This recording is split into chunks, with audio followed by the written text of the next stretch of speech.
friends, I'm Satakshi and I'm your English faculty at iExamB, and in this video we will discuss one sample letter and it will be helpful for you while you will be writing your letter question in your LICAO mains exam, right?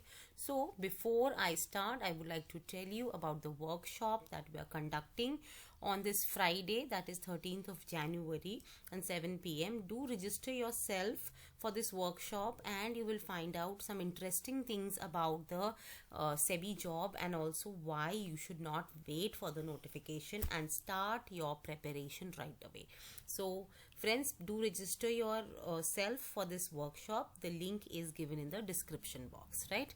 So now firstly, coming to the exam pattern, you will have two questions, one of essay writing and one of letter writing, and these questions will carry 25 marks and you will be given 30 minutes to write one essay and one letter. All right, and important thing is, friends, that your descriptive paper will only be evaluated if you will qualify in the objective part of the main examination, right?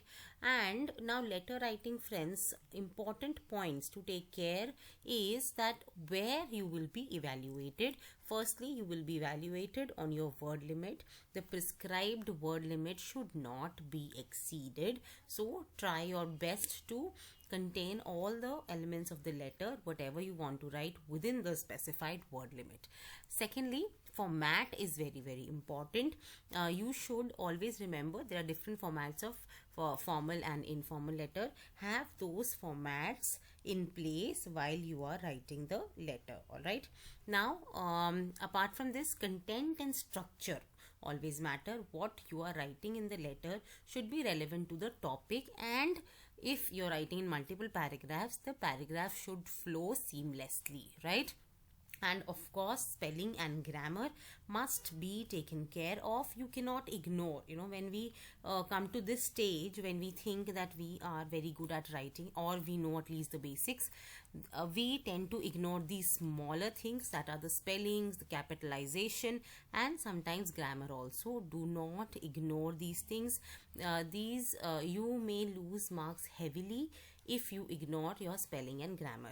So in this video we will majorly emphasize on content and structure part, right? So this is a question. Suppose you are a bank manager and you have received an application for an education loan. So you have to write a letter, being the bank manager, to the applicant asking for additional information which is required to consider the loan. All right, so you have to be clear in your mind that you are the bank manager.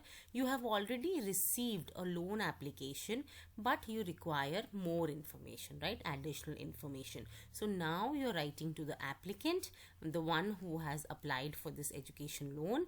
You're writing to this person and asking for this additional information, and the loan will be considered once this additional information is provided, right?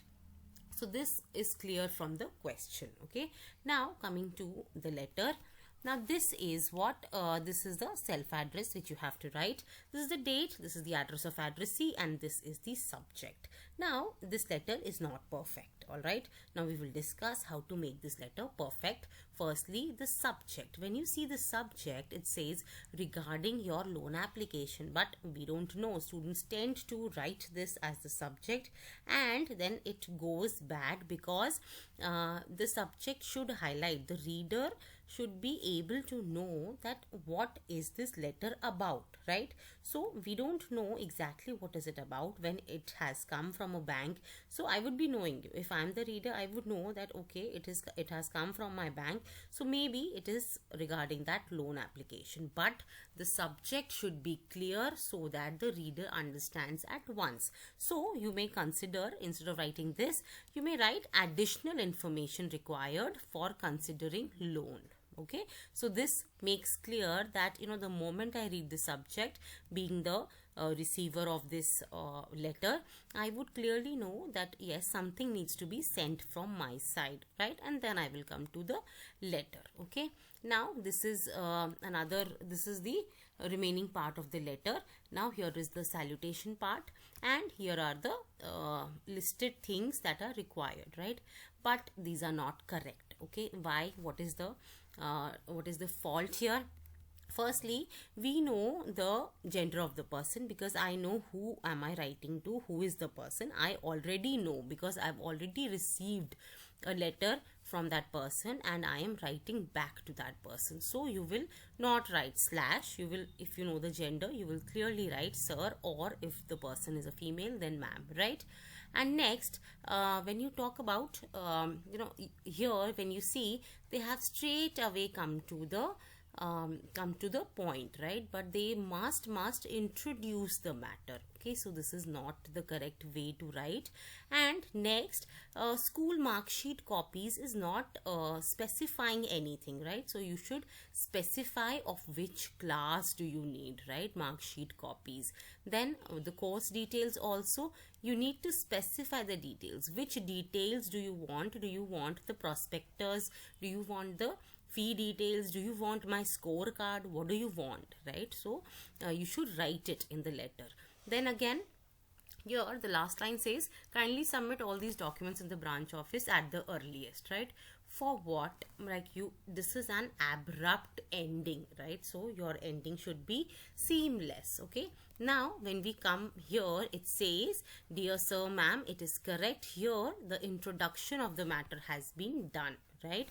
And then in this line, the reason for writing has been written, all right, which is the correct way to write. And then here they talk about the specific details. Here it has been mentioned that 10th and 12th mark sheets are required, right? Course prospectus is required and your course fee details are required, and then a copy of PAN card is required. So this is the correct way of writing when you want specific things from one person through a letter. Then you have to specify what things do you want, right? And then as opposed to this, this was written earlier, which was wrong. You just cannot write ambiguous statements, right? So you have to specify clearly what do you want. And then lastly, the conclusion part or the concluding remarks must be there. Earlier the letter was only ending at kindly submit all these documents in the branch office at the earliest. Okay, then you have to tell so that your loan application can be assessed. Then you will show some courtesy, you will thank the reader, and then you will end your letter, right? So this is the correct way of writing a letter. You should be respectful and you should have clarity when you are writing a letter to anyone, right? So take care of these things when you're writing the letter. Also, this letter is attached, the PDF of this letter. It is given in the description box, the link to it. So do download the PDF and practice such letters. They are very, very important for your exam. All the best, friends, and we'll keep on coming with more such videos.